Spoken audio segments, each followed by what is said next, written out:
Hello everyone, welcome back to another morning routine vlog. तो आज मैं शेयर कर रही हूँ आपके साथ अपनी मॉर्निंग रूटीन, और ये कोई ऐसी रूटीन नहीं है जो मैंने पहले आपके साथ कभी शेयर नहीं की। अर्ली मॉर्निंग के व्लॉग्स बनाने में कोई दिक्कत नहीं है, लेकिन ये वो टाइम होता है जो मैं स्पेशली अपने पे यूटिलाइज करना चाहती हूँ। ये मेरा वो टाइम है जो सिर्फ मेरे लिए होता है, और यही वो टाइम है जो मुझे सुबह जल्दी उठने के लिए मोटिवेट करता है। अदरवाइज विंटर्स में जल्दी उठना काफ़ी चैलेंजिंग होता है, बट उठने के बाद सबसे पहले आप अपने टाइम को कहाँ यूटिलाइज करते हो उसी पे डिपेंड करता है कि आपका माइंड और बॉडी आपको जल्दी उठने के लिए अलाउ करता है या नहीं। पूरा दिन हम इतना कुछ करते हैं, पर उसमें बहुत कम चीज़ें होती हैं जो हम खुद के लिए करते हैं, है ना।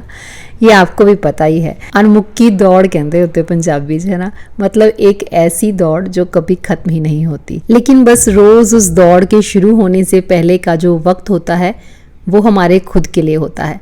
बस अकेले सुकून से बैठने का जो लालच है ना, इसी ने सुबह जल्दी उठने की आदत मुझे लगाई।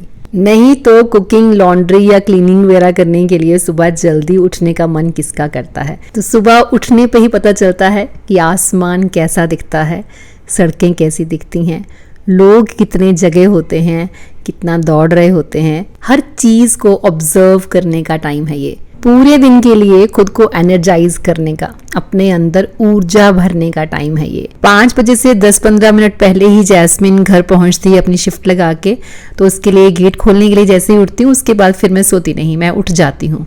और वो मैडम अपना सोने चली जाती है और मैं अपना फ्रेशन अप होके बालकनी में आके बैठ के अपना आराम से नींबू पानी पीती हूँ। सुबह के इस अर्ली टाइम में कम से कम भी 1-1.5 घंटा मेरे पास खुद के लिए होता है, जिसमें मैं अपनी थोड़ी बहुत स्ट्रेचिंग, प्राणायाम, मेडिटेशन बहुत आराम से कर लेती हूँ।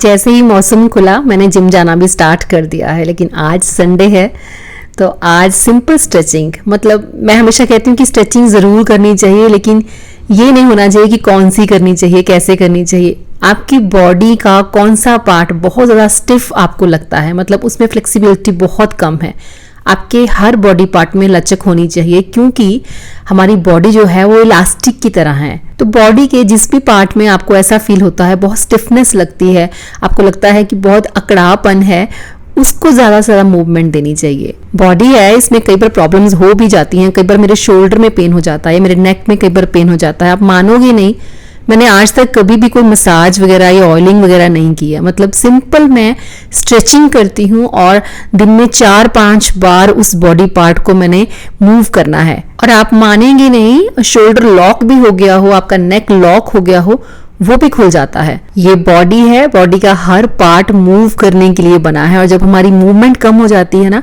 तभी हमारी बॉडी स्टिफ होना स्टार्ट होती है। ऐसे ही थोड़ी सी देर आपको प्राणायाम करना है, डेली बेसिस पे कीजिए, कुछ और नहीं करना ना, तो सिर्फ कपालभाति, अनुलोम विलोम, भस्त्रिका प्राणायाम, इतना ही अगर आप रोज कर लें तो आपकी रेस्पिरेटरी सिस्टम में कभी ब्लॉकेज नहीं होगी। जो लोग रेगुलर प्राणायाम करते हैं वो बंद के बारे में भी बहुत अच्छे से जानते हैं, जलंधर बंद, मूल बंद। अब वही बात है, जिनके नीज वगैरह अच्छे से फोल्ड हो जाते हैं, पद्मासन में वो बैठ सकते हैं, जंदर बंद वही अच्छे से लगा सकते हैं, क्योंकि सुखासन में आपकी जो पोजीशन है वो सही नहीं आएगी। और ये वो चीजें हैं जो आपको बहुत ज्यादा देर नहीं करनी होती, मतलब सिर्फ अगर 5-5 मिनट भी आप करते हैं ना, तो ऊर्जा देखिए आप कैसी फील करेंगे। जलंधर बंद में भी आप अपनी पूरी ऊर्जा को अपने गले के पास रोक देते हैं, मतलब बंद लगा देते हैं। उसके बाद जैसे ही आप रिलीज करते हैं, आप क्या फील करते हैं? आप फील करते हैं कि पूरी की पूरी ऊर्जा जो है फोर्स के साथ आपके ब्रेन में जा रही है। तो कहाँ आप लेजी फील करेंगे, कहाँ आपको कमजोरी फील होगी। होता क्या है कि जब भी हम कुछ नया ट्राई करते हैं तो हमें उम्मीद होती है कि हमें इंस्टेंट बेनिफिट मिलेगा।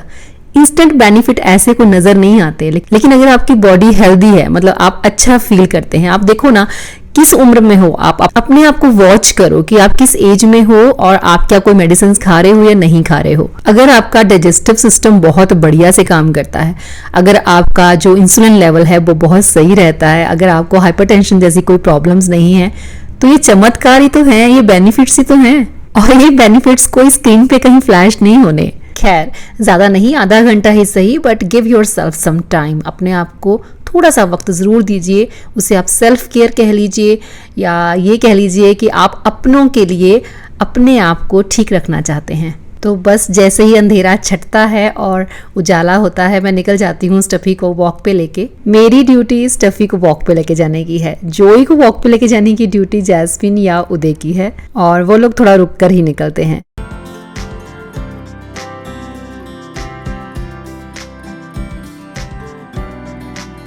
जोई और स्टफी को पूरी सर्दियां हमने नहलाया नहीं है, लेकिन वही है कि इनसे स्मेल ना आए, फिर हफ्ते में 2 बार इनको ड्राई बाथ ज़रूर दे देते हैं। कल मैं नर्सरी गई और बहुत सारे पौधे लेकर आ गई हूँ। एक शॉर्ट वीडियो भी मैंने डाली है। तो माली आज शाम को आएगा, इसीलिए कुछ जो सूख चुके हैं उनको निकाल रही हूँ। तो माली से शाम को सारे पौधे मैं एक बार प्लांट करवा लूँगी। प्राणायाम करने से पहले नींबू पानी और उसके बाद थोड़े से किशमिश और बादाम सोक किए हुए, मतलब या तो नट्स एंड सीड्स या फिर कोई भी सीजनल फ्रूट। अच्छा, एक और चीज़ अपने किचन में ज़रूर ऐड कीजिए। अपने फ्रिज के ऊपर ये लिख के ज़रूर लगाइए कि सोक एवरी डे। ये क्यों? आपकी हेल्थ के लिए भी, प्लस आपके जो काम हैं उनको मैनेज करने के लिए। शुरू शुरू में आपको ये देख के याद आएगा, लेकिन फिर आपको वैसे ही याद रहता है कि रोज़ आपको सोने से पहले रात को कुछ ना कुछ सोक करके सोना है। वो चाहे आपके ब्रेकफास्ट या लंच से रिलेटेड हो, या स्नैक्स से रिलेटेड हो, या फिर आपकी हेल्थ से रिलेटेड हो। कोई दाल आपको स्प्राउट करनी है, उसे आप सोक करके सोइए। कोई राजमा आपको बनाने हैं, चने बनाने हैं, वो सोक करके सोइए। किसी दिन बादाम सोक कर लीजिए, किसी दिन आप किशमिश सोक कर लीजिए, किसी दिन अलसी सोक कर लीजिए, चिया सीड सोक कर लीजिए। मतलब कहने का मतलब ये है कि डेली जब आपको कुछ ना कुछ भिगोने की आदत रहेगी, तो अच्छा खाने की भी और अच्छा बनाने की भी आदत बनी रहेगी।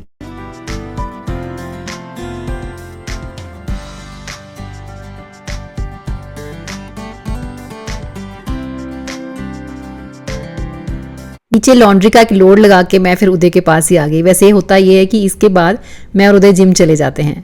बच्चे अब बड़े हो गए हैं, वैसे भी मेरे पास बहुत टाइम होता है क्योंकि अब किसी को स्कूल नहीं जाना, अभी उदय का कॉलेज भी स्टार्ट नहीं हुआ।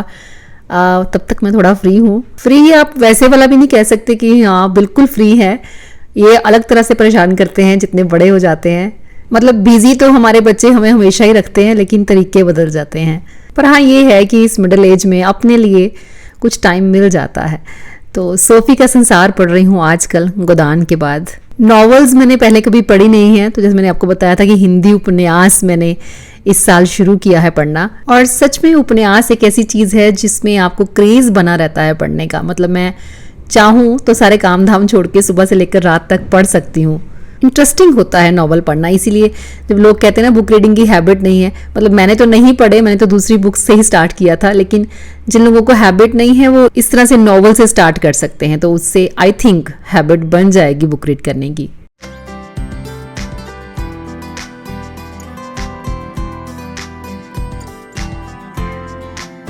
इस बार जर्नल लिखना भी मैंने लेट शुरू किया था, मतलब 10 दिन निकल चुके थे जनवरी के, उसके बाद शुरू किया था। क्योंकि घर शिफ्ट करने के बाद सभी चीज़ों को ट्रैक पे आते आते थोड़ा टाइम लग गया।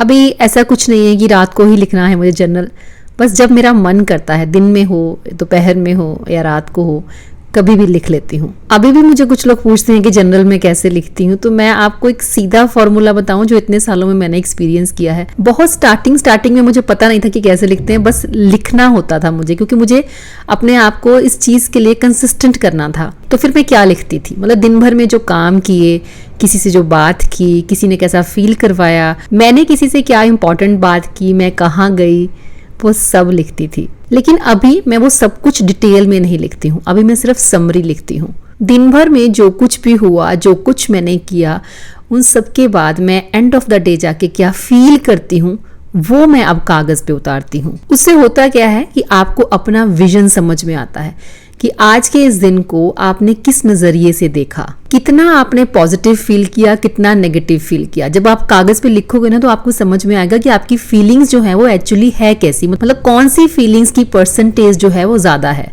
ये सब मैं आपको इसलिए बता रही हूँ कि अगर आप लिखना चाहोगे और आप लिखना स्टार्ट करोगे तो सच में आपको बहुत अच्छा फील होगा।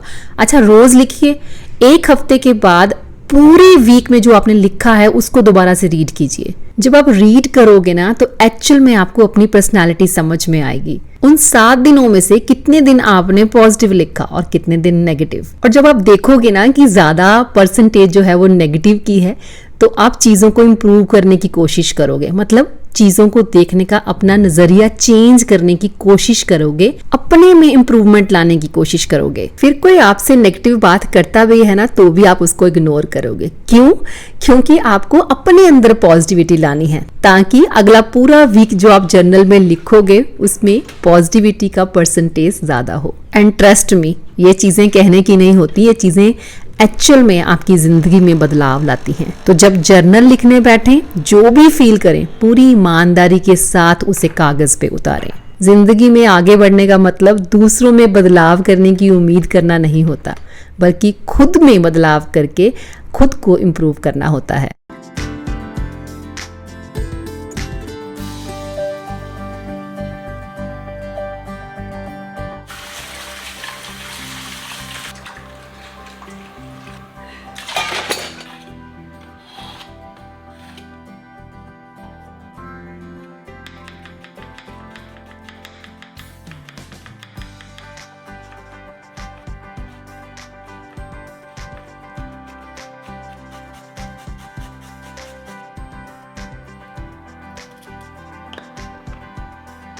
तो चलिए अब बनाते हैं और खाते हैं एक हेल्दी सा ब्रेकफास्ट और उसके बाद वीडियो को एंड करते हैं। तो आज बाजरे का चीला बना रही हूँ। सर्दियों में खूब बाजरा खाना चाहिए और हमने बहुत बाजरा और बहुत रागी खाया है इस बार। तो 1 कप बाजरे के आटे में मैंने कटी हुई पालक, ग्रेट की हुई गाजर और कटा हुआ प्याज डाला।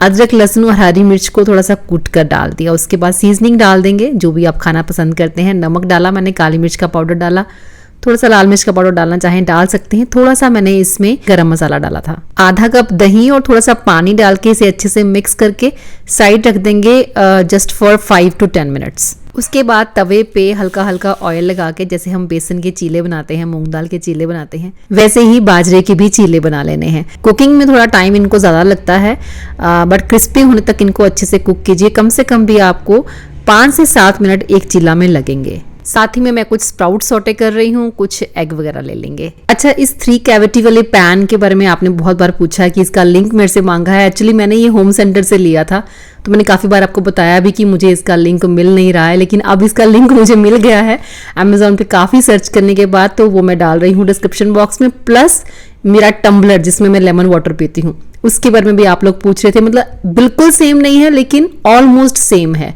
उसका लिंक भी मैं आपको डिस्क्रिप्शन बॉक्स में डाल दूंगी, आप चेक कर सकते हैं। दोनों ही चीज़ें बहुत अच्छी हैं।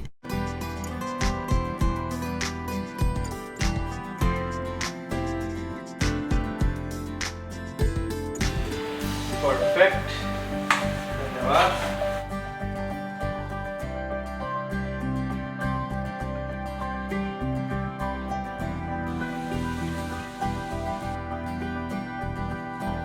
बस मेरे ब्रेकफास्ट में एक बाजरा चीला और साथ में कुछ स्प्राउट्स मैंने लिए हैं और एक एग।